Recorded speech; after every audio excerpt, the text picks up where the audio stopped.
لا إله إلا الله لا إله إلا الله لا بسم الله الرحمن الرحيم إن الحمد لله نحمده ونستعينه ونستغفره ونؤمن به ونتوكل به نحمده ونستعينه ونستغفره ونؤمن به ونتوكل عليه ونعوذ بالله من شرور أنفسنا ومن سيئات أعمالنا من يهده الله فلا مضل له ومن يضلل فلا هادي له وأشهد أن لا إله إلا الله وأشهد أن محمدا عبده ورسوله أما بعد فإن خير الحديث كتاب الله وخير الهدي هدي محمد صلى الله عليه وسلم وشر الأمور محدثاتها وكل محدثة بدعة وكل بدعة ضلالة وكل ضلالة في النار فأعوذ بالله من الشيطان الرجيم بسم الله الرحمن الرحيم يا أيها الذين آمنوا اتقوا الله حق تقاته ولا تموتن إلا وأنتم مسلمون يا أيها الناس اتقوا ربكم الذي خلقكم من نفس واحدة وخلق منها زوجها وبث منهما رجالا كثيرا ونساء واتقوا الله الذي تساءلون به والأرحام إن الله كان عليكم رقيبا يا أيها الذين آمنوا اتقوا الله وقولوا قولا سديدا يصلح لكم أعمالكم ويغفر لكم ذنوبكم ومن يطع الله ورسوله فقد فاز فوزا عظيما بسم الله الرحمن الرحيم وما خلقت الجن والإنس إلا ليعبدون وقوله تعالى وإن تعدوا نعمة الله لا تحصوها وقوله تعالى كل نفس ذائقة الموت وقوله تعالى كل من عليها فان وقوله تعالى كل شيء هالك إلا وجهه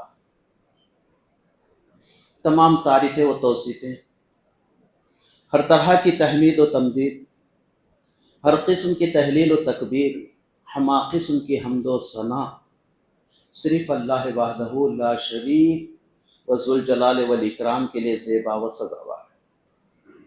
بعد اس کے نبی محترم صلی اللہ علیہ وسلم پر بے حساب لا تعداد بے شمار انگن درود و سلام۔ اللہم صلی علی محمد وعلی آل محمد کما صلیت علی ابراہیم وعلی آل ابراہیم انک حمید مجید۔ اللہم بارک علی محمد وعلی آل محمد کما بارکت علی ابراہیم وعلی آل ابراہیم انک حمید مجید۔ برادران اسلام و خواتین اسلام و نوجوانان ملت اسلامیہ، عزیز اور پیارے بچوں، اللہ رب العالمین کی مختصر حمد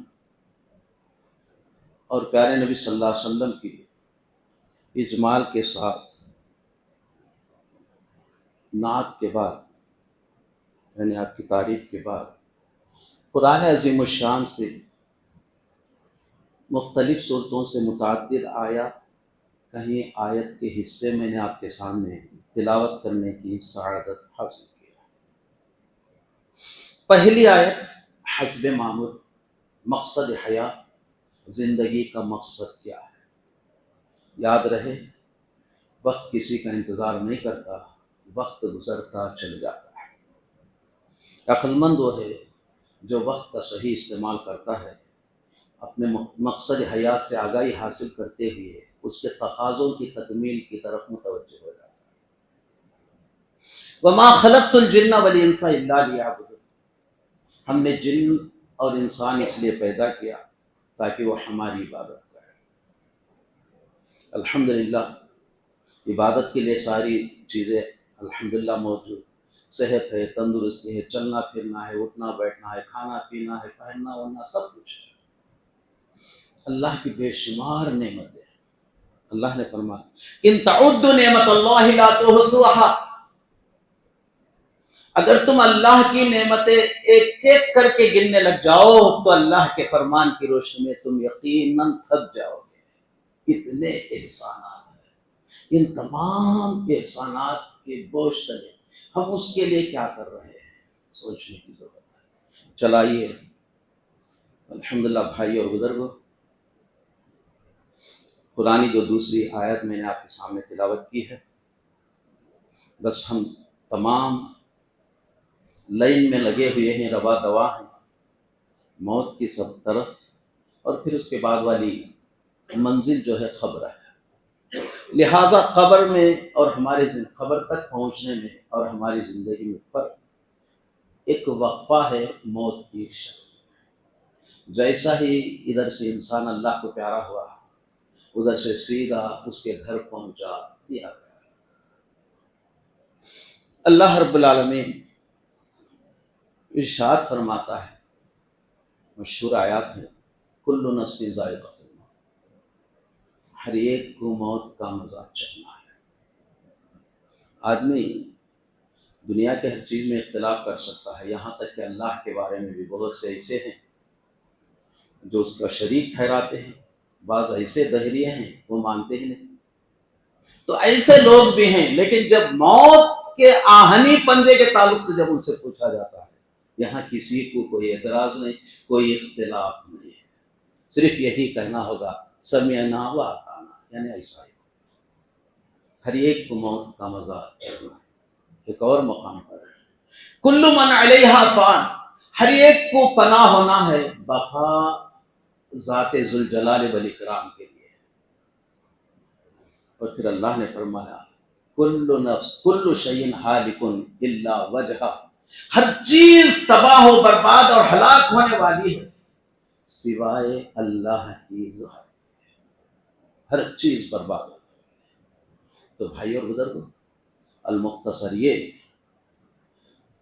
کہ موت ایک ایسی چیز ہے جس ہر ایک کو وابستگی ہے۔ قرآن اور حدیث میں بڑی تفصیلات آتی ہیں اس کی، آپ سماعت بھی فرماتے ہیں، لیکن اتنی بات ہے، موت کے وقت کو مبہم اور مضمر رکھا گیا ہے، مطلب واضح اور کلیئر نہیں کیا گیا، کب کس ٹھوکر اور ٹکر پر رخصت ہو جائے بتا نہیں سکتے۔ بس ایک جھٹکا لگا اور اللہ کو پیارا، رات میں عشاء کی نماز بھی پڑھتا ہے، صبح فجر میں اعلان ہو رہا ہے کہ وہ صاحب رات میں جو آپ کے ساتھ تھے نہیں رہے۔ بہرحال بھائی اور بزرگوں، موت بہت ہی خطرناک چیز ہے، تکلیف دہ چیز ہے، جس کی صحیح معنی میں ترجمانی نہیں کی جا سکتی ہے۔ اگر موت سے کوئی شخصیت، کوئی ہستی اگر بچ سکتی ہے بفرض محال، وہ اللہ کے رسول کی ذات ہے۔ لیکن یہ بھی وقت سے پہلے بتایا گیا، وما جعلنا لبشر من قبلک الخلد، اللہ کے رسول کو بتایا گیا، اے پیغمبر آپ سے پہلے جتنے بھی لوگ آئے، جتنے بھی آپ کی برادری کے لوگ آئے، کوئی نہیں رہا، اور آپ کو بھی سامان آخرت باندھ کے رکھنا ہے، چلنے کی تیاری کرنا ہے۔ پھر اس کے بعد بھائی اور بزرگوں، اللہ کے نبی صلی اللہ علیہ وسلم کا جب آخری وقت آیا تو آپ صلی اللہ علیہ وسلم کے بازو میں جب بستر مرگ پر آ گئے تو پانی کا پیالہ رکھا ہوا تھا، وقفے وقفے سے حالت متغیر ہو رہی تھی، پانی میں ہاتھ ڈالتے، اپنے چہرے پر مل لیتے، کبھی چہرے سے چادر ہٹاتے اور کبھی چہرے پہ چادر ڈالتے، غشی جب ہو جاتی، جب تھوڑا بہت ہوش آتا، پسینے سے شرابور ہوتے تو جو ہے پسینہ پوچھتے، اور پھر فرماتے ان للموت لسکرات، موت کی سختیاں۔ بی بی عائشہ رضی اللہ عنہا کا کہنا ہے، اللہ کے نبی صلی اللہ علیہ وسلم کی موت جس طرح واقع ہوئی، جو سختی، جو تکلیف اور جو پریشانی میں نے ذاتی طور پر آپ کے ساتھ دیکھی ہے، اس کے بعد اگر کوئی تکلیف سے آخری وقت میں انتقال کر جاتا ہے تو اس پر مجھے تعجب نہیں ہوتا۔ تو بہرحال بھائی اور بزرگوں، موت ایک کڑوا گھونٹ ہے، ہر حال میں اس کو پینا ہی ہوگا۔ اپنی مثال کے طور پہ یہاں سے جو تو کر کے یہاں سے نکلنے کے بعد قبر کی منزل، سب تیاریوں میں لگ جاتے ہیں، اور پھر اس کے ساتھ ساتھ حال یہ ہے سامان 100 برس کا پل کی خبر نہیں ہے۔ شاعر کہتا ہے الموت قدح کل نفس شاربہ، موت ایک ایسا پیالہ ہے جس سے ہر ایک کو پینا ہے. والقبر باب کل نفس داخلہ، قبر ایک ایسا دروازہ ہے جس سے ہر ایک کو داخل ہونا ہے. یہ ہمارے لیے عمل کرنے کے لیے اعضائے جسم اگر صحیح ہے تو صحیح کام میں لانے کا وقت ہے، ورنہ وقت ہاتھ سے نکل جائے. بھائی اور بزرگوں، جب انسان کے انتقال کا وقت قریب آتا ہے تو فرشتے اس تک پہنچتے ہیں. برا تو چھوڑیے، میں صرف نیک کا اختصار سے بتاتا ہوں. تو نیک فرشتے جنت کا کفن لیے ہوئے اس کے دروازے پر پہنچتے ہیں، سلام کرتے ہوئے آتے ہیں، اور جانے والا بھی خوش رہتا ہے. اب توجہ پوری ادھر ہو جاتی ہے، بس انتظار رہتا ہے ملک الموت کی آمد. جیسے ہی ملک الموت آ پہنچتے ہیں، روح قبض کر لی جاتی ہے، اور پھر اس کے ساتھ ساتھ جنت سے جو خوشبو سے بھرپور جو کفن لائے تھے اس میں اس کی روح کو رکھ کر لے جایا جاتا ہے. جب یہ فرشتے آسمان کی طرف اڑنے لگتے ہیں، خوشبو فضا میں پھیل جاتی ہے، یہاں تک کہ آسمان والوں کے پاس چڑھتے ہوتے لگتا ہے کوئی اللہ کا بندہ، کوئی ایماندار آ رہا ہے. دستک دی جاتی ہے، دینے کے ساتھ ہی بھائیوں اور بزرگوں پوچھا جاتا ہے، پھر بتایا جاتا ہے تفصیلات کے بعد. اس روح کو خوش آمدید کہا جاتا ہے. پوری عزت اور سمان کے ساتھ اس اللہ کے بندے کی روح کے ساتھ سارے فرشتے ودا کرنے کے لیے دوسرے آسمان تک پہنچتے ہیں، اور اس طرح 7 آسمان. اگر ہم یہ چاہتے ہیں کہ اللہ کے وفادار بندے رہیں، اس کے لازوال، لافانی اور کبھی ختم ہونے والی نعمتیں اگر چاہتے ہیں، اللہ کا دیدار اور اس کی رضا چاہتے ہیں، تو اس کی محبت میں، اس کی عبادت میں، اس کی وفاداری میں زندگی گزارنے کی کوشش کریں. تو اس طرح کا اہتمام ہوگا. پھر علیین کے دفتر میں رجسٹریشن کے بعد واقع ہے. اس اسنا میں لوگ تیاری کرتے ہیں. حضرت سعد بن معاذ رضی اللہ عنہ بہت نیک اعلیٰ درجے کے صحابی، اور قبر بظاہر دیکھنے میں 2 گز کا گڑھا ہے. یہ ہمارا مستقل ٹھکانہ ہے. یہ سارے محل، یہ سارے قلعے، یہ سارے کامپلیکسز، یہ ساری جائیدادیں، سب کو چھوڑ چھاڑ کر اس تنگ اور مختصر جگہ میں ہمارا قیام ہے، وہاں پہنچنا ہے. تو حضرت سعد بن معاذ رضی اللہ عنہ بڑے جلیل القدر صحابی، اللہ کے نبی صلی اللہ علیہ وسلم نے ان کے انتقال کے موقع پر فرمایا کہ اتنی عظیم ہستی اور شخصیت تھی کہ ان کے انتقال پر اللہ کا عرش حرکت میں آ گیا تھا، ہل گیا. ارے آپ ایمان سے بہت کچھ کر سکتے ہیں، آسمان تک آواز آ کے پہنچے گی، ورنہ یہاں کے لوگ بھی نہیں پوچھیں گے ہمارے. اور پھر اس کے ساتھ ساتھ اللہ کے نبی صلی اللہ علیہ وسلم نے فرمایا کہ حضرت سعد بن معاذ رضی اللہ عنہ کے جنازے میں 70,000 فرشتوں نے شرکت کی تھی. اللہ، بہت بڑا اعزاز. پھر اس کے بعد بھائی اور بزرگوں، جب ان کو قبر میں دفنایا گیا تو قبر نے ان کو دبوچا، اور سب کو دبوچ. تو اللہ کے نبی صلی اللہ علیہ وسلم نے دعا کی، خبر نے ان کو چھوڑ دیا. یعنی مطلب ایسی عظیم ہستی اور شخصیت، اس کے باوجود جس کے نماز جنازہ میں 70,000 فرشتوں نے شرکت کی ہے، اس کے باوجود جان کا معاملہ وہی ہے. بی بی عائشہ رضی اللہ عنہا سے ایک روایت منقول ہے، بتایا جاتا ہے کہ کسی موقع پر وہ پیشاب کے سلسلے میں کچھ کوتاہی کر بیٹھے تھے جس کی وجہ سے ایسا. تو بہرحال جو بھی بڑی پہنچی. اللہ کے نبی صلی اللہ علیہ وسلم صحابہ کرام کے سامنے قبر کا، آخرت کا ذکر کرتے تو روتے، اور بعض ایسے صحابہ بھی رہتے بے ہوش بھی ہو جاتے تھے. حضرت عثمان غنی رضی اللہ عنہ قبر کے تصور سے کامتے تھے.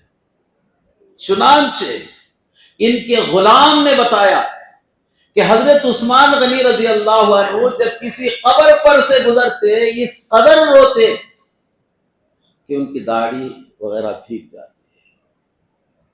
ایک موقع پر لوگوں نے پوچھا جنت اور دوزخ کا ذکر ہوتا ہے لیکن آپ وہاں پر ایسا نہیں ہوتے. تو اس موقع پر انہوں نے کہا کہ بات دراصل یہ ہے کہ میں نے سرور کونین خاتم النبی صلی اللہ علیہ وسلم رسالت مآب صلی اللہ علیہ وسلم کو یہ فرماتے ہوئے سنا ان القبر اول منازل الاخرہ. قبر آخرت کے منزلوں میں سے پہلی منزل ہے. اگر قبر میں اگر وہ آسانی کے ساتھ پار ہو گیا، قبر سے اگر نجات پانے میں کوئی شخص کامیاب ہوگا، آگے آنے والی منزلیں اس کے لیے بڑی آسان ہوتی ہیں. وَإِن لَّمْ يَنْجَا، اگر وہ قبر کے معاملے میں اگر وہ پھنس گیا تو آنے والی ہر منزل اس کے لیے مشکل ہے. انسانی زندگی کے 4 ادوار: پہلا دور ماں کے پیٹ میں مختصر خیال، دوسرا دور جو گزر رہا ہے، پروگرس میں ہے، چل رہا ہے، تیسرا خبر کا ہے، چوتھا آخرت. ایک مرتبہ اللہ کے نبی صلی اللہ علیہ وسلم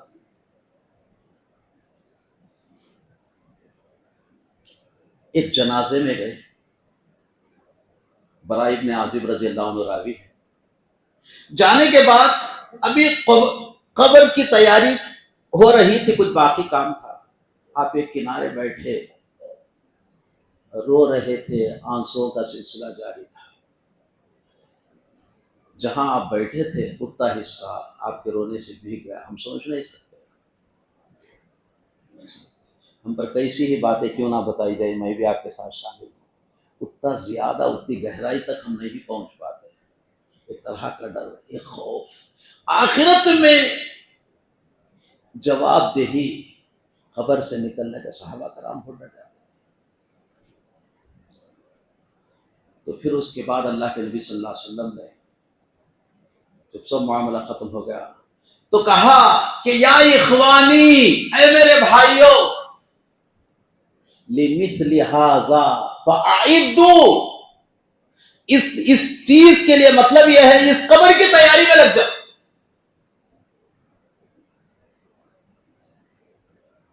تو بھائیوں، اس طرح عذاب قبر برحق ہے، بلا امتیاز. اس سلسلے میں آپ اس سے پہلے بھی کچھ سنے ہوں گے. عبرتناک، لوگوں نے عذاب قبر کو بھی دیکھا مطلب یہ ہے میت اتر آ گئی تھی. حضرت عبداللہ بن عباس رضی اللہ عنہ کہ اللہ کے نبی صلی اللہ علیہ وسلم کے زمانے میں ایک عیسائی شخص تھا. وہ اللہ پڑھا لکھا تھا. اللہ کے نبی صلی اللہ علیہ وسلم کی خدمت میں حاضر ہو کر اس نے سورہ بقرہ اور سورہ آل عمران یاد کر لی تھی. اللہ کے نبی صلی اللہ علیہ وسلم نے اس کی صلاحیت کو پیش نظر رکھتے ہوئے اس کو وحی کی کتابت کے لیے رکھ لیا، مقرر کر لیا. دراصل وہ عیسائی تھا. ایک زمانہ گزرنے کے بعد مرتد ہو گیا، پھر عیسائیت کی طرف چلے.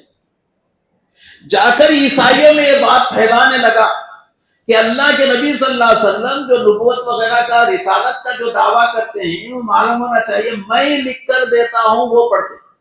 نعوذ باللہ. آدمی بغاوت کر کے اس کی زمین پر اس کے ساتھ بے وفائی کر کے کب تک رہے گا؟ چنانچہ بالآخر وقت آخر آ پہنچا، انتقال۔ وقتیہ طور پر عیسائی بہت خوش ہو گئے۔ بعد میں جب اس کو دفنایا گیا تو صبح جب ہوئی تو لاش اوپر آ گئی۔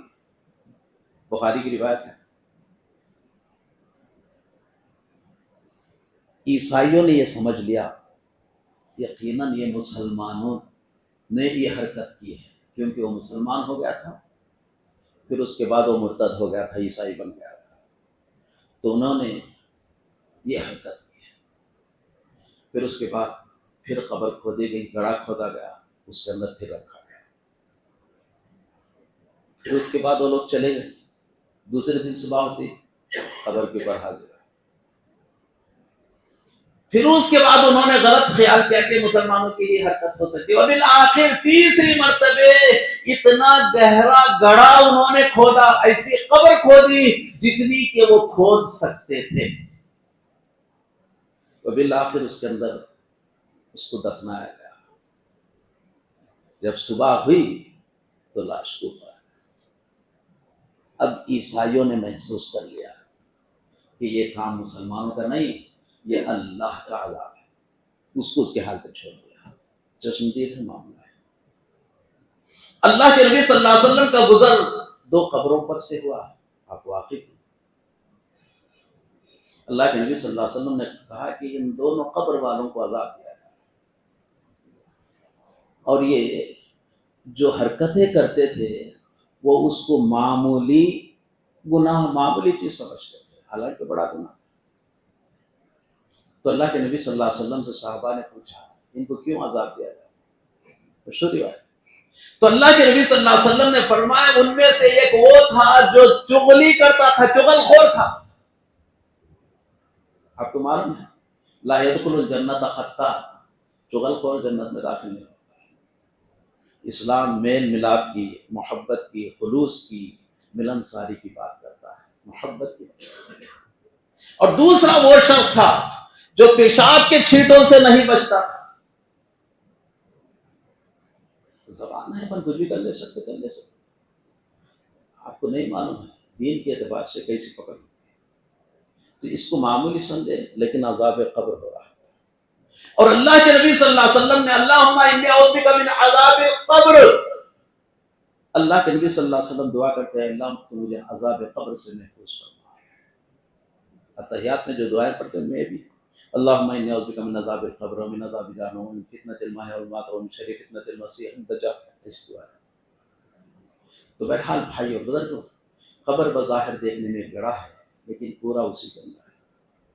نیک آدمی جب پہنچتا ہے، صبح لے کر نکلتے ہیں، پہنچتا ہے، 3 سوالات واقف ہیں، من ربک وما دینک ونبیک،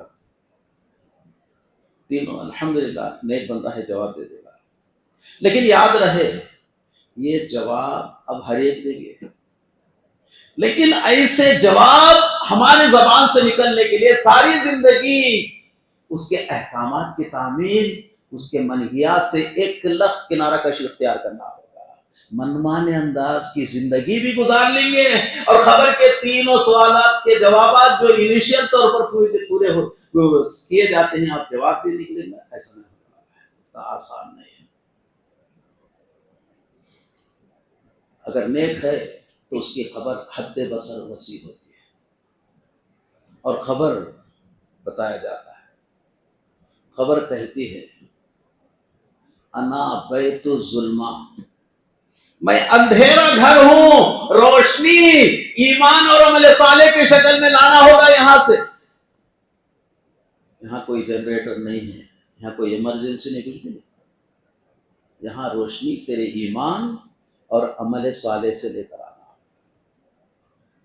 انا بیت الوحدہ، میں تنہائی کا گھر ہوں، تجھے اکیلا آنا ہوگا یہاں پر،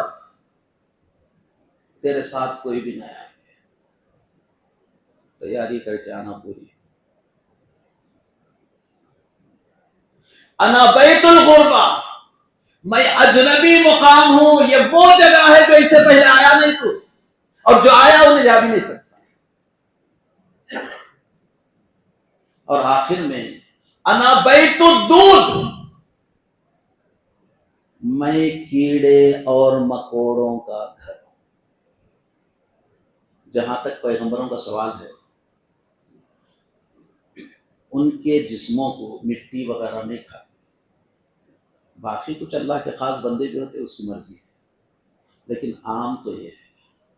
لہٰذا روشنی کی تیاری یہاں سے ہو، اجنبی مقام میں جانا آنا کبھی نہیں، تنہائی کا مقام۔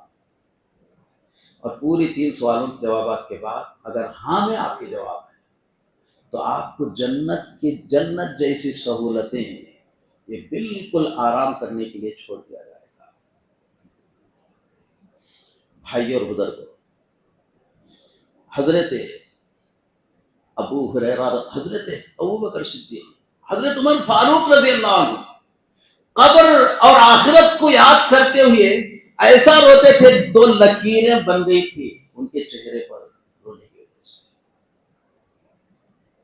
عجیب و غریب، بہت ڈر، خبر کے تصور سے ہی چمک جاتی۔ اللہ کے نبی صلی اللہ علیہ وسلم نے فرمایا ما رأیت افظع من، میں نے خبر جیسی خطرناک جگہ میں نے نہیں دیکھی۔ ایک ایسی جماعت بھی ہے، اللہ رحم، اللہ نے کیا ہے، صاف کہتی ہے، مختصر تعداد ہے، عذاب خبر ہے ہی نہیں ہے۔ ٹھیک ہے، جب سامنا کرو تو کوئی آ رہا نہیں بتانے کے لیے کہ ہے کہ نہیں ہے، پریشانی ہے، اتفاق سے آ گیا تو بھی پریشانی ہے۔ تو بہرحال بھائی اور بزرگوں، قبر ایک ایسا مقام ہے جہاں پر یا تو آپ آرام کریں گے یا نہیں تو تکلیف اٹھائیں گے۔ زمین پر جوں توں کر کے حالات چلتے رہیں گے، لیکن یہاں سے نکلنے کے بعد ہر ایک کو اس منزل سے گزرنا ہے۔ جب نیک بندہ گزرتا ہے پھر اس کے بعد اس کو دفنانے کے بعد الحمدللہ سورج کو ایسا بتا دیا جاتا ہے گویا کہ سورج ڈوب رہا ہے، اور صاف کہتا ہے مجھے نماز عصر پڑھنے دو پھر بات کر لیں گے۔ اگر ہماری زندگی من مانے انداز کی، اپنی مرضی کے مطابق اگر ہماری زندگی گزر گئی تو یاد رکھیے ہر سوال کا جواب، وہ بھی حدیث کے اندر ہے، ہاں ہاں لا ادری، مجھے معلوم نہیں۔ حضرت عمر بن عبدالعزیز اکثر دعا کرتے تھے اللہم حوّن علی الموت، اے میرے پروردگار موت کے مرحلے کو میرے لیے آسان کر دے۔ تو بہرحال بھائی اور بزرگوں، مختصر سی باتیں ہیں۔ قبر آخرت کی منزلوں میں سے پہلی منزل ہے، بہت اہم منزل ہے۔ اگر وہاں آدمی آسانی سے پاس ہو گیا تو آگے کی پورے آسانیاں انشاءاللہ تعالیٰ اس کے لیے ہو جائیں گی دین کے حساب سے۔ اگر قبر کی تیاری کرنے میں پیچھے رہا اور قبر کو خاطر میں نہیں لایا، جب قبرستان میں داخل ہوں تو دعا بھی ہے السلام علیکم اہل الدیار من المؤمنین والمسلمین وإنا انشاءاللہ للاحقون لنا ولکم العافیہ۔ اسی طریقے سے السلام علیکم یا اہل القبور یغفر اللہ لنا ولکم انتم سلفنا ونحن بالآخرین، سلامتی ہو تم پر اے قبرستان والو، آپ ہم سے آگے ہیں اور ہم بھی آپ کے پیچھے آ رہے ہیں، اللہ ہم کو معاف کرے اور آپ کو بھی معاف کرے۔ تو بہرحال قبر خطرناک مقام ہے، لہٰذا اس کے لیے قبر دراصل شروعات اس کے ہوئے ہیں آدم علیہ السلام کے 2 بیٹوں کے درمیان، جب آپس میں تنازع کھڑا ہو گیا، ایک نے دوسرے کو مارا، ایک بیٹے نے دوسرے کو مارا، پریشان ہو گیا، قرآن کے اندر ہے یہ، پریشان ہو گیا کہ دفنائے تو کیسا دفنا ہے۔ پھر اللہ نے 2 کووں کو بھیجا، پھر اس غراب کہتے ہیں عربی میں کوے، وہ 2 کوے آئے، ان میں سے آپس میں لڑائی ہو گئی، ایک کوا ختم ہو گیا، مر گیا، تو دوسرے کوے نے ذرا جو ہے اپنے پیروں سے گڑا کر کے اس کے اندر دفنایا۔ اسی کے حساب سے حابل اور قابل کے درمیان کلاشز آئے، فرق آ گیا، ایک نے دوسرے کو قتل کر دیا، اور پھر اس کے بعد پریشان ہو گیا۔ جب یہ مثال اس نے دیکھی تو پھر اس کے بعد گڑا کھودا اور اس کے بعد رکھا گیا۔ قبر کیا ہے؟ گڑھا ہے جہاں پر لے جا کر دفنایا جاتا ہے۔ تو بہرحال بھائی اور بزرگوں، جنت سے اگر کفن کا انتظام کرانا ہے، دنیا اور آخرت میں کامیابی حاصل کرنا ہے، ایمان اور عمل صالح کے نیک اعمال کے ذریعے سے آخرت کی تیاری کیجیے۔ صحابہ کرام، اللہ کے نبی صلی اللہ علیہ وسلم اور دیگر اللہ کے نیک بندے بھی قبر کے تعلق سے بہت خوف کھاتے تھے۔ یہ پہلی منزل ہے، اگر یہاں سے آدمی نکل گیا تو الحمدللہ آگے سے نکل سکتا، اگر یہاں پر پھنس گیا، لہٰذا ضرورت اس بات کی ہے ہم اپنی بیوی بچوں کو اپنے ساتھ ساتھ ان کو بھی دیندار بنانے کی کوشش کریں۔ وقت نکل جاتا ہے، صحیح تربیت کریں اور پھر اسلامی تعلیمات کی روشنی میں ان کو بنانے سنوارنے کی فکر کریں۔ بہت اس وقت حالات ایسے ہیں، فتنوں کا دور شروع ہو گیا ہے اور آدمی صرف اور صرف دنیا بنانے کی فکر میں ہے، الا ماشاء اللہ۔ لہٰذا آخرت کی فکر کریں، قبر کی فکر کریں، آنے والی زندگی کی فکر کریں، پھر جو ہے انشاءاللہ تعالیٰ اللہ سے دعا ہے اللہ رب العالمین ہم تمام کو بھرپور موت کی تیاری کرنے کی کوشش کریں اور پھر اس کے بعد خبر کے لیے جیسی تیاری درکار ہے اس انداز کی صحیح معنوں میں تیاری کرنے کی نیک توفیق عطا فرمائے۔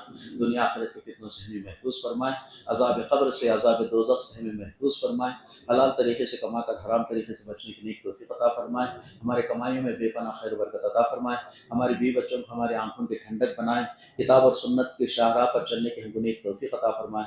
اے اللہ، جہاں کہیں مسلمان پریشان ہیں ان کی پریشانی کو دوری عطا فرما، آئے دن کے نئے نئے فتنوں سے ہمارے نوجوان کو محفوظ فرما۔ اے اللہ، ہمارے جان و مال کی حفاظت فرما، ہماری عزت و آبرو کی حفاظت فرما۔ اے اللہ، ہمارے پریشانی کو دور عطا فرما، ہمیں جو بے روزگاری ہے ان تمام کو روزگار ہے، نوجوان ان تمام کو روزگاری پر لگا دے۔ سبحان ربک رب العزت عما یصفون وسلام علی المرسلین والحمد للہ رب العالمین۔